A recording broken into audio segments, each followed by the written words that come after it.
¿Están felices? ¿Ha sido un buen día, un buen fin de semana? Eso es bueno, me alegro. Si usted estuvo atento a los anuncios que dimos, este ha sido un gran fin de semana porque muchos de los hermanos que estamos aquí presentes estuvimos sirviendo y apoyando en la construcción de la casa de nuestra hermana Reina.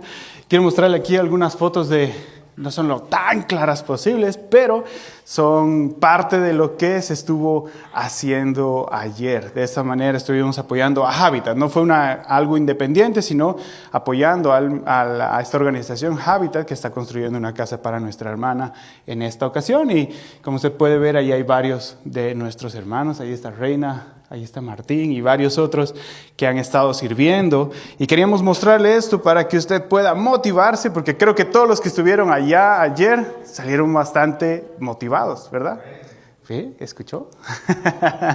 Y es una buena manera en la que usted y yo podemos involucrarnos para servir a las personas en nuestra comunidad, pero sobre todo, más aún, si es uno de nuestros hermanos el que está participando en ello, con más razón aún podemos involucrarnos y servir en una situación así. Queríamos compartirle esto para que usted pueda motivarse y seguramente con el favor de Dios estaremos teniendo otras oportunidades más aquí adelante para poder servirle al Señor juntos. Estamos hablando de montañas y lagos y durante esta serie hemos visto cómo la secuencia de estar en conexión con la naturaleza nos muestra que Jesús tuvo muchos encuentros con personas, hubo muchos sucesos y situaciones bastante impresionantes del Señor y las vidas de distintas personas, entre ellos sus discípulos, en cada uno de estos acontecimientos, momentos y lugares. Y la verdad es que esto es algo muy valioso porque la premisa es que usted y yo podemos encontrarnos con Jesús en cualquier lugar. Y aprovechando este verano hermoso, tenemos tanto para poder disfrutar. Hoy estaremos hablando acerca de una porción de la Escritura que nos muestra, y titulé de esta manera el mensaje, Cuando Jesús llora, lamento, verdad y esperanza. Es bien interesante porque usted y yo vamos a encontrar que Jesús en 2 ocasiones en la Escritura nos muestra que lloró. Y es algo valioso lo que usted y yo podemos aprender y sacar a través de esta Escritura. Como usted sabe, tengo la intención de que usted pueda traer su Biblia, así que quiero pedirle que pueda ir a Lucas capítulo 19, versículos, y leeremos los versículos 41 al 44. Lucas capítulo 19, versículos 41 al 44. Si les permitido sacar su celular para esto. Y si no, pueda sacar su Biblia. No se preocupe por las pantallas porque esta porción de la Escritura no está ahí porque la intención es que usted pueda leerlo en su Biblia. Así que si ya sabe, la próxima semana que venga, traiga su Biblia. Si yo estoy compartiendo, le haré leer y le haré compartir de allí. Lucas capítulo 19, versículos 41 al 44, dice lo siguiente. Es posible que varíen un poco las palabras según la revisión que usted tenga y la mía, pero dice así. Y cuando llegó cerca y vio la ciudad, lloró por ella, diciendo, oh, si tú también conocieras en este día lo contundente o conducente de la paz, pero ahora fue oculto a tus ojos, porque vendrán días sobre ti cuando tus enemigos levantarán torres de asedio contra ti y te rodearán por todos lados y te arrasarán con tus hijos dentro de ti y no dejarán en ti piedra sobre piedra, por cuanto no conociste el tiempo señalado de su visitación. Cuando usted y yo vemos esta porción de la Escritura, claro, suena bien raro si no le doy un contexto. Jesús está caminando hacia Jerusalén. Jesús se está acercando a la ciudad y cuando ve la ciudad encuentra este punto en el que él la ve y empieza a llorar. Ahora, le quiero poner esta imagen. Imagínense que Jesús estaba desarrollando todo su ministerio, toda su labor, todo lo que estaba haciendo y cuando se suponía que tendría que ser como la cúspide, el mejor momento de esa situación de liderazgo, lo más impresionante del momento, porque cuando él estaba llegando, iba a ser recibido con palmas y con gozo y esta bienaventuranza. Y cuando esto debía haber sucedido, él más bien ve a la ciudad y en vez de tener en su mente, en su corazón, esta ciudad, este momento de victoria, digámoslo así, él encuentra un momento de dolor.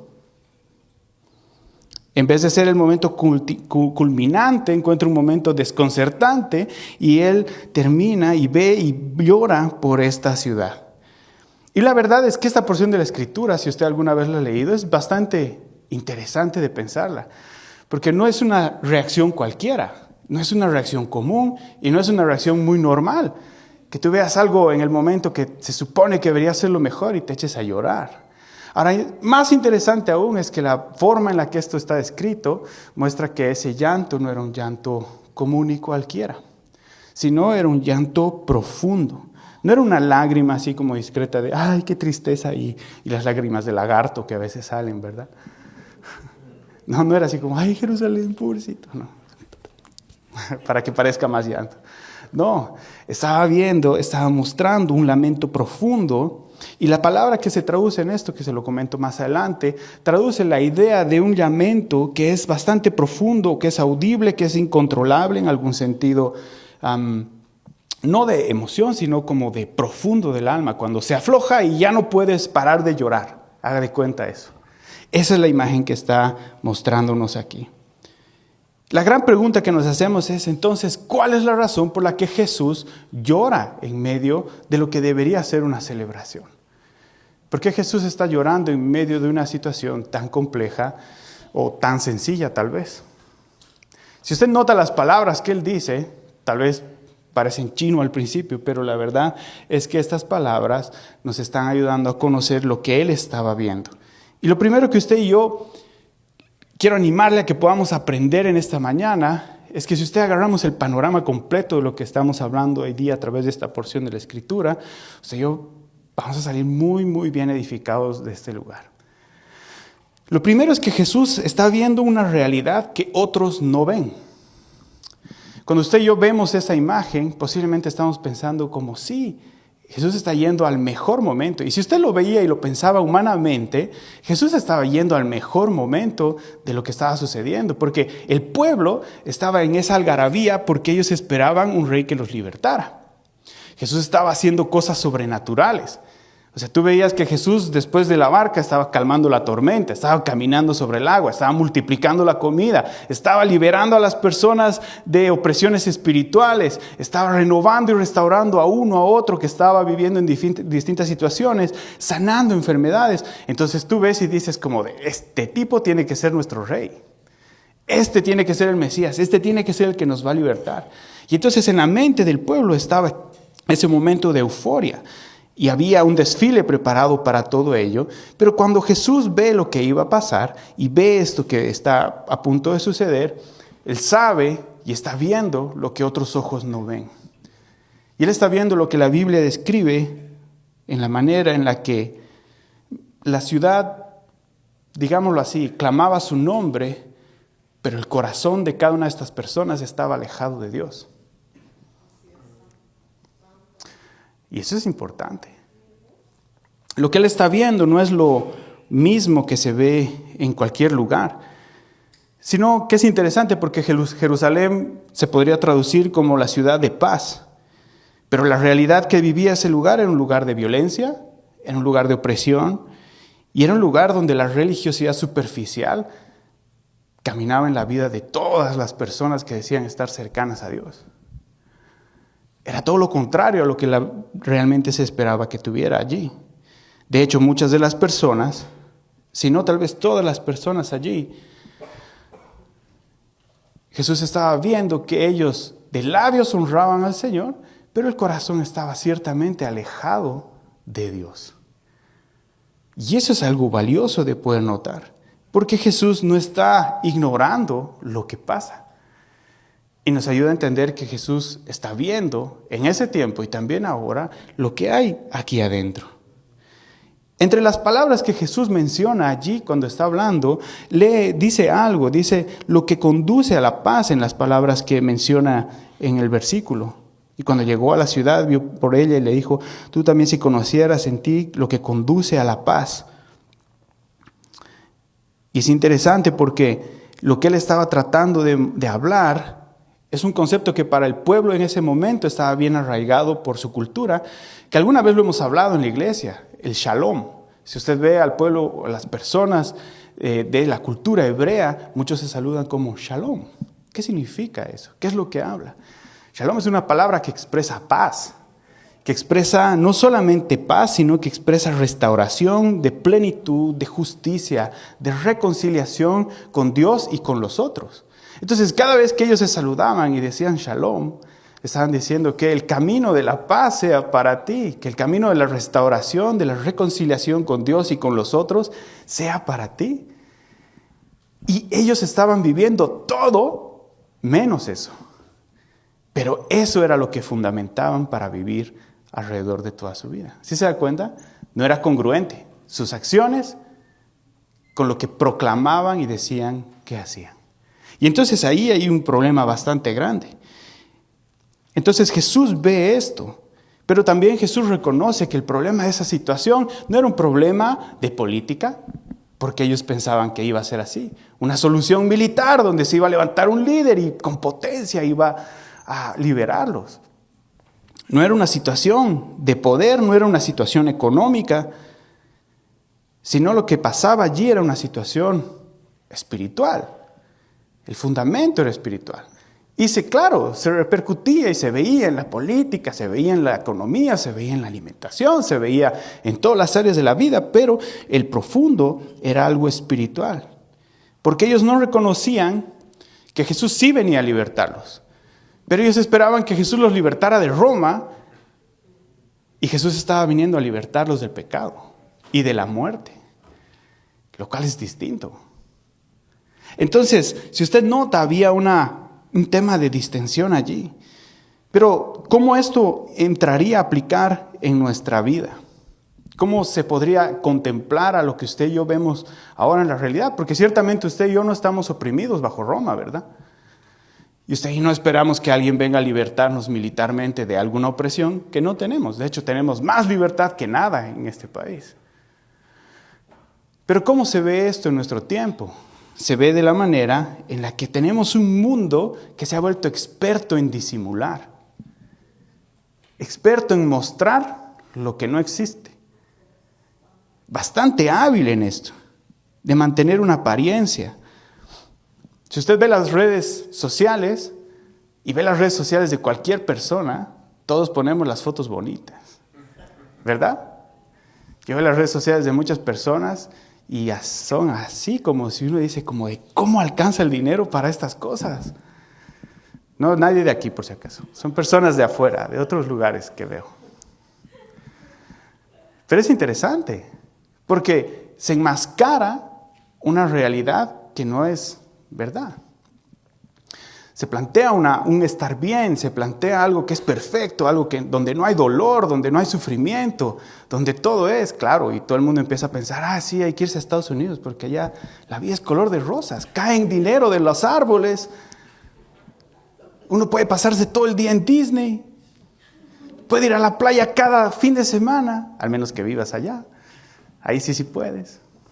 Pero si se dan cuenta que se plantea una imagen distinta, y lo que interesante es que Jesús constantemente hizo una invitación a dejar de engañarnos, de poder ver más allá de lo superficial y ver mucho más profundo en el interior del corazón, en cada uno de nosotros, en relación con Dios. Y esto es bastante bueno, porque es bastante normal que usted y yo saludemos y cuando nos preguntamos, ¿y cómo estás? ¿Todo bien? ¿Todo bien? ¿Sí? ¿Y cómo está tu trabajo? Bien. ¿Y la salud? Bien. Siempre está bien. Lo interesante es que cuando surge realmente ya la falta de control, ahí no había estado nada bien. Cuando ya hay el desastre de por medio es que nunca estuvo bien. Pero camuflamos, enmascaramos la realidad. Y esto era lo que Jesús veía. Entonces el llanto que nosotros encontramos en el Señor va como de dos lados. Va uno por la frustración, me imagino, y la impotencia de haber manifestado y presentado la realidad de que puedan acercarse a Dios y dejar de enmascarar sus vidas. Pero por el otro lado, va este argumento de misericordia. Este argumento en el que el Señor está llorando por saber lo que viene hacia el pueblo. Y de hecho, cuando usted y yo leemos esta porción de la Escritura, Jesús está llorando profundamente por el rechazo y por las consecuencias de lo que va a suceder. Como le mencionaba, la palabra esta de llanto expresa un llanto bastante profundo, algo que sale de adentro. Y la verdad es que cuando usted y yo vemos esto, habían dos razones grandes allí. Una era que Jesús, y la historia nos ha demostrado esto, lo que estaba diciendo es que venían tiempos difíciles para Jerusalén, que por causa del rechazo de ellos abiertamente hacia Dios, iban a haber consecuencias que su misma conducta estaba sembrando sobre ellos. Y entonces usted y yo encontramos en la historia que el año 70 después de Cristo, Jerusalén fue arrasada por Roma. Fue destruida. Y entonces es interesante que Jesús estaba 70 años adelante, 35 años adelante, estaba anunciándoles que los actos de su vida iban a tener consecuencias.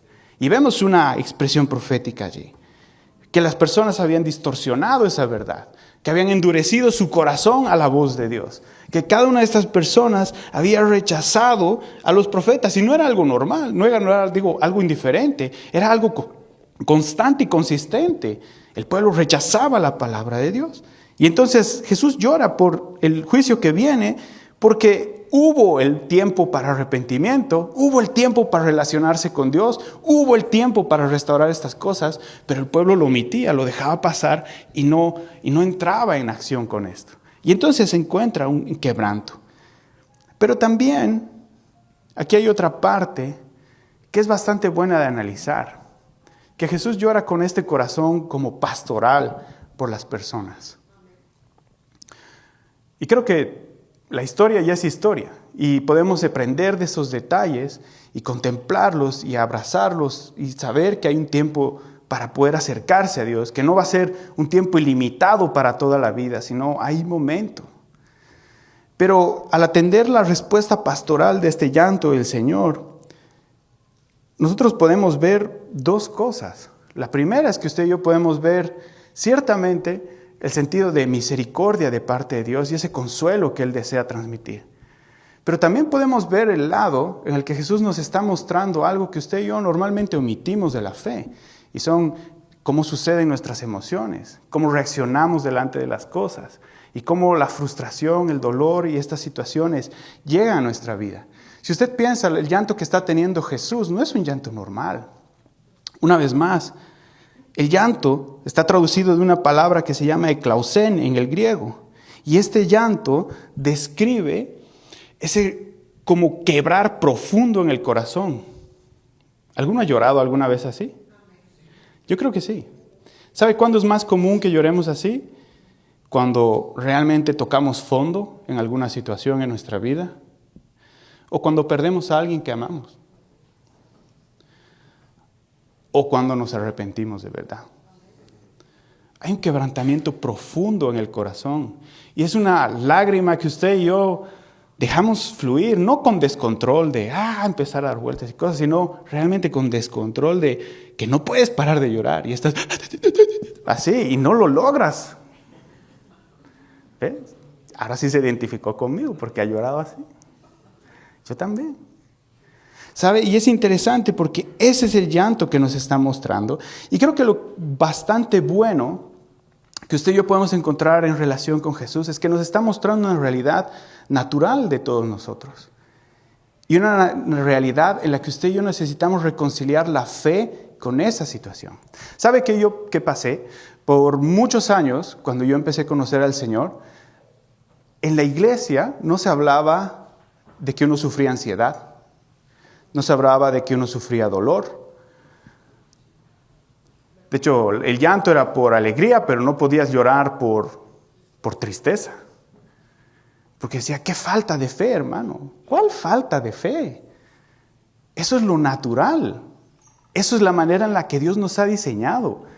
El llorar, el estar triste, el sentir duelo, el sentir profundo arraigo aquí no tiene nada que ver con que te falte la fe o no. Tiene que ver con que tu corazón necesita encontrarse con Dios. No es falta de fe. Y la imagen que Jesús nos está mostrando aquí al Él llorar es esta reconciliación entre mis lágrimas. No tiene nada que ver con mi falta o profundidad de la fe. Tiene necesidad de desahogar lo que hay aquí en mi corazón. No con una frialdad emocional, sino más bien con una expresión natural de lo que pasa aquí. Si no, sería interesante ver, ¿no? Jesús es el Hijo de Dios, el que ha resucitado muertos, el que ha sanado enfermos, el que ha calmado tormentas, y tú lo ves llorando. ¿Cómo podría decir yo que eso está mal? Entonces, sí es algo que nos ayuda a reconciliar necesidades de nosotros y saber que Jesús empatiza con nosotros. Tú y yo podemos acercarnos a Él en ese consuelo. Y sabes, hay algo bueno que tú y yo podemos aprender aquí. Es que realmente esta manera de expresión a través del llanto, tú y yo vamos a experimentar algo que se llama duelo. Gracias a los buenos estudios ahora actuales, le podemos dar un nombre. Y el duelo es una situación en la que la tristeza nos ayuda a generar una nueva realidad acerca de lo que hemos perdido o de lo que hemos sufrido. Una nueva realidad donde lo que se ha perdido ya no está presente, pero forma parte del sentido que continúa en la vida. Y cuando usted y yo pensamos en este sentido, y quiero utilizar esta palabra de duelo para que usted y yo podamos entender algo bastante bueno, es que cuando nosotros vemos esta situación, Jesús nos va a mostrar y nos va a ayudar a tener un modelo bueno y saludable de cómo pasar esta situación. Pero cuando usted y yo no entendemos cómo caminar en este duelo, en este dolor, en este vacío en el alma, en estas frustraciones, en estas cosas que se sienten como una pérdida, hay una manera en la que no se resuelve y esto se nota en la vida de las personas. Y aquí es bueno, porque creo que tú y yo nos compete reconocerlo. Sabes, cuando tú y yo no logramos resolver esta parte en nuestra vida, se ve como ira acumulada o crónica. ¿Has visto esas personas que reaccionan con bastante intensidad delante de cualquier cosa? Sí, ¿verdad? Tal vez eres una de esas personas y lo camuflas bien detrás de él. Todo está bien, pastor. Pero tal vez sufres esto. Y tú sabes que no se te puede decir nada en la casa porque ¡puf!, explotas como un incendio. Esa ira crónica lo que muestra es que hay pequeñas o grandes heridas en el profundo del corazón. Otra manera en la que se ve esto es esta manera de estar entumecido emocionalmente. ¿Alguna vez te ha pasado o has visto a alguien que no ama y no se deja amar? Que no siente, que es como que fuera un ente sólido y duro allí que mueve a través de la puerta, pero que nada puede hacerlo ni sentir alegría ni sentirle dolor. Esto es una manera de encubrir esto en la vida. Y otra manera que esta forma no resuelta de conflicto se ve es a través de la ansiedad. A través de la ansiedad y el miedo. Buscas controlar todo para no tener que sufrir por miedo, para no tener que sentir este descontrol alrededor de tu vida. Y entras en una espiral que todo te preocupa consistentemente. Es bueno notarlo, es bueno conocerlo, porque tal vez al miedo de querer confesar o no que puede estar pasando en tu vida, es bueno que tú lo puedas notar, porque cuando entendamos qué es lo que Jesús hizo y cómo nos muestra la forma saludable de pasar este proceso que todos vivimos, ciertamente tú y yo vamos a tener una herramienta bien grande para poder desahogar lo que está aquí adentro en el Señor. Sabes, a veces cuando tratamos de buscar solución para estas cosas que sentimos, a veces la tratamos de tomar en nuestras manos.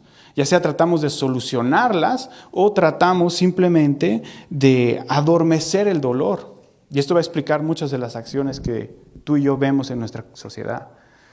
El hecho de tratar de adormecer ese dolor, de mantener lo que no se sienta, tú lo vas a notar en los excesos de la vida. Por eso es que el pecado se convierte en un exceso en la vida de la persona, en tu vida y en mi vida. Porque por la búsqueda de tratar de correr y escapar de esto y no sentir el dolor de las situaciones o no afrontar el dolor de las cosas que está pasando, tú y yo caemos en unas adicciones. Y en estas está el consumo de bebidas alcohólicas, estupefacientes o muchas otras cosas, como la comida, por ejemplo. Se ve bueno comer, ¿no? Pero cuando comes en exceso, eso está hablando de que hay algo en tu alma que no está bien. Interesante, nunca lo habías visto así, tal vez. Pero es bueno conocer. O las compras. Hay compradores compulsivos. Tú sabes que como iglesia nosotros recibimos solicitudes de necesidades de personas. Yo sé que alguna vez alguno de ustedes también ha solicitado, incluso yo en otras ocasiones también he necesitado ayuda. Pero es interesante porque cuando indagas un poco y preguntas y necesitas empaparte en la situación para saber, me acuerdo de una situación en la que una persona no de aquí, externa de la iglesia, nos pidió ayuda. Y cuando hablé con ella y nos conversamos un poco, yo dije, pero ¿por qué está con esta situación? ¿Qué la ha llevado a estar así?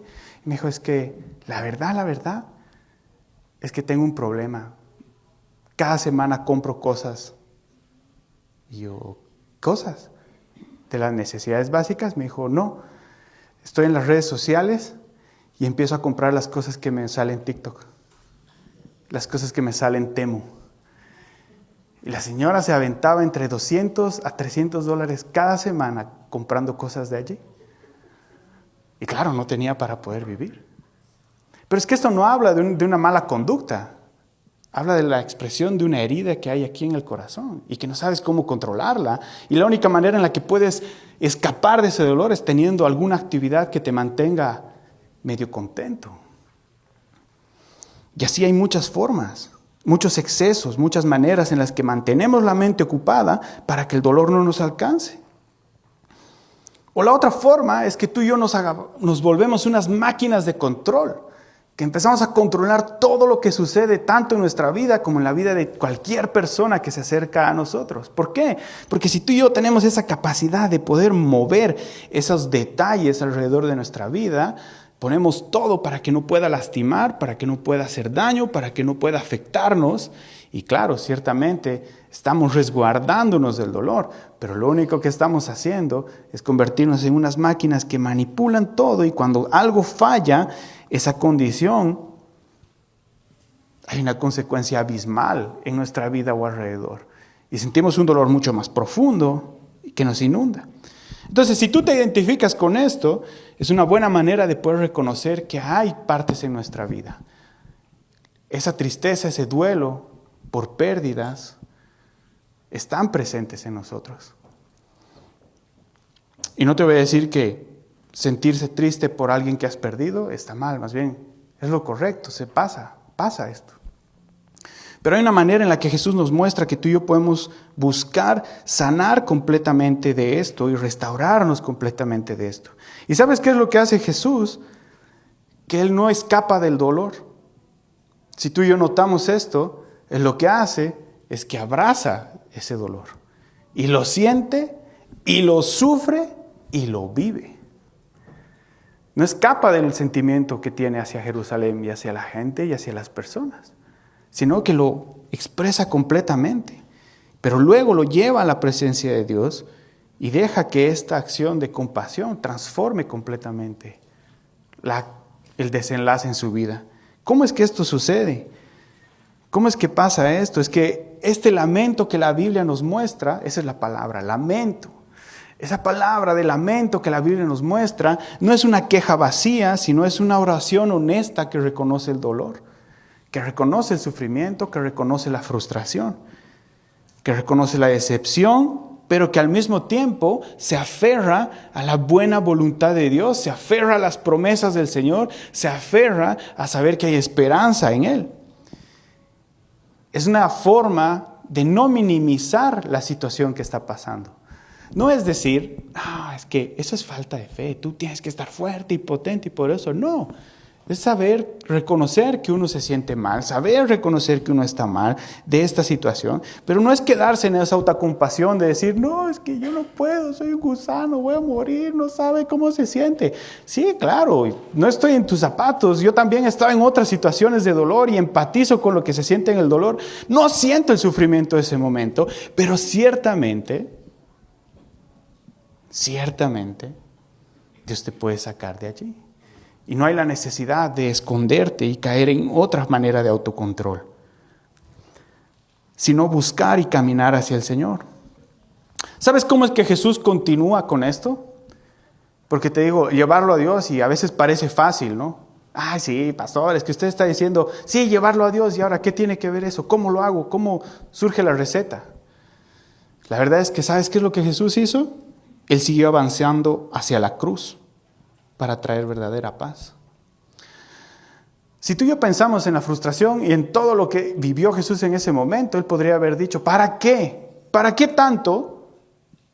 Si al final todos ellos rechazan el mensaje que se está dando. ¿Para qué? Mejor yo agarro mis maletitas que ni tengo y me voy. ¿Saben contar conmigo? Ya no cuenten más. Pero no hace eso. ¿Qué es lo que Él hace? Él llora profundamente, se lamenta profundamente por la realidad que está allí. Pero al mismo tiempo toma esa decisión y camina de manera consistente hacia la cruz. Él continúa con su misión. Él sigue caminando y sigue yendo hacia adelante para buscar esa restauración. Esa restauración que te afecta a ti y a mí. Él sigue buscando y sigue andando y sigue caminando en pos de esto. Y tú y yo encontramos que Él dice en esas palabras, no te diste cuenta de que este era el tiempo, oh Jerusalén. No te diste cuenta de que este era el tiempo de restaurarse. Te lo perdiste de frente. Pero aún así voy a buscar esa oportunidad para tu vida. Aún así voy a tratar esa restauración para tu vida. Y nosotros vemos que aunque hay la situación de rechazo allí, esa oportunidad de reconciliación está presente y va a continuar por la gracia y la misericordia de Dios. Y si bien estamos hablando en un primer punto de salvar el alma, también de cambiar la realidad de lo que estamos viviendo aquí. No a perfección. No te voy a decir, estás entrando en un jardín de rosas. No, te mentiría. Pero la verdad es que Jesús te puede ayudar en tu caminar en todos los tiempos, en todo momento, y en especial en esta situación de dolor que tú y yo podemos vivir. Quiero que entiendas algo. La paz que tú y yo podemos sentir no depende de que las circunstancias cambien. Porque a veces lo que tú y yo esperamos en medio de este dolor, en medio del sufrimiento, es que las cosas se transformen al favor de las cosas que tú y yo esperamos que sean la solución. Ah, Señor, es que mi única solución para este sufrimiento sería que me saque la lotería. ¿Qué tal si nunca te la sacas? Eso quiere decir que no tienes que trabajar, que no tienes que esforzarte, que no. Claro. Es un ejemplo burdo, yo sé. Pero ¿qué pasa? A veces nos aferramos a ideas que las circunstancias tienen que cambiar a nuestro favor para que todo esté bien. ¿Y qué pasa si no cambian? ¿Qué pasa si, como los discípulos, tienes que ir a la cruz y morir? ¿Qué pasa si nunca se soluciona la relación por la que estás llorando? ¿Qué pasa si nunca cambia y nunca sanas de la enfermedad por la que estás clamando? ¿Acaso Dios ha dejado de ser el Dios que te ha prometido salvación? Esa es una pregunta muy válida. ¿Sabes por qué es tan válida? Porque esa es la pregunta que nos lleva a enmascarar las cosas al principio. Que nos lleva a guardar esa imagen para no sentir miedo, para no sentir dolor. Pero Dios abiertamente nos llama a estar cerca de Él, porque Él abiertamente nos promete que va a estar en medio de los momentos buenos y en de los malos. Y en los malos nos está enseñando que tú y yo podemos acercarnos en el dolor de nuestro corazón a Él y lamentarnos y clamarle y descansar profundamente en Él y abrazar esperanza de que Él nos puede dar una solución. Y si aún no fuera, la Biblia es bien interesante porque habla que muchos pasaron sin ver las promesas que habían recibido, pero aún así permanecieron con Dios hasta el final de sus días. ¿Por qué tendría que ser diferente para ti y para mí en esta ocasión? ¿Por qué todo para nuestra vida tendría que ser como una red social en la que todo tiene que verse perfecto? ¿Qué pasa si no es así? Tú y yo dejamos de seguirle al Señor y olvidamos las promesas que Él nos ha dado. Pero ciertamente Jesús nos da un impulso a abrazar la verdad, a saber que necesitamos ver la realidad de lo que realmente ocurre. Y sí, para el contexto profético de esto, era una sociedad que estaba rechazando a Dios. Pero para un contexto natural para ti, para mí, es que tú y yo estamos tal vez rechazando mucho las cosas del Señor por el dolor, por camuflar otras cosas y por tener una máscara. Pero si tú y yo vemos la realidad y la aceptamos y abrazamos a través de los ojos de Dios, podemos acceder a esta forma de lamento, a esta forma de expresar y abrir completamente las emociones que tú y yo tenemos, de descargar completamente nuestro corazón. ¿Acaso nunca te ha dado ganas de llorar? ¿Nunca les ha pasado que cuando escuchas canciones que están hablando de las promesas de Dios, te da ganas de llorar? Y es que eso es lo que pasa con nuestro corazón. Necesita desahogarse delante de Dios. Y tal vez te vas a levantar de ese lugar después de haber llorado horas y nada va a haber cambiado. Pero sí hay algo que sí se ha transformado. Es que tu corazón ha descansado en las manos del Salvador. Y eso es lo que quiero que abraces en este día. Te puedes lamentar con Dios, puedes expresar, dejar que descargas todo en Él y que Él transforme. Y luego de esto puedes levantarte y caminar y continuar con la misión. ¿Qué misión? Dios nos ha llamado a permanecer cercanos a Él. Nos ha llamado a compartir las buenas noticias de esa esperanza viva que tú y yo tenemos para con los otros que también lo necesitan. Entonces sí tienes algo que hacer. Y sí tenemos un propósito con el cual caminar. Y Dios puede convertir esas lágrimas en amor y en servicio. Y quiero invitarte a que tú y yo podamos orar buscando eso en esta mañana. No sé si tienes dolor en tu corazón, pero ¿duelo? Estoy seguro que sí. ¿Sabes por qué estoy seguro que sí? Porque el momento en el que nosotros entramos a este país, hemos perdido familia, hemos perdido amigos, hemos perdido nuestra cultura, hemos perdido parte de nuestra identidad. Si bien aquí hemos ganado muchas cosas también, pero no se puede omitir de que hay esto en el corazón. ¿Por qué te menciono esos detalles? ¿Sabes por qué? Porque desde el momento en el que hemos entrado, hay personas que viven corriendo para que esto nunca los alcance. Extendidas horas de trabajo, extendidas maneras de simplemente tratar de olvidar lo que pasaba o lo que extrañas o el sufrimiento que tienes. Te ahogas en el alcohol o te ahogas en otros vicios, la promiscuidad. Hay un sinfín de cosas que pasan en la mente. Hay un sinfín de cosas que pasan en el corazón. ¿Y sabes por qué es tan importante que tú y yo hoy día podamos parar? Porque ciertamente si seguimos ese camino de destrucción, vamos a reventar un día. Y hoy tú y yo, así como Jesús estaba llorando por Jerusalén, hoy tú y yo tenemos la oportunidad de parar y de abrazarnos, de abrazar al Señor y de descansar el corazón, el dolor y ese tratar de escapar del dolor y el sufrimiento que hay en nuestras vidas. No sé qué puede haber pasado en tu vida, no sé si es algo que pueda ser reciente o algo del pasado, pero si necesitas hacerlo, te animo a que puedas orar hoy.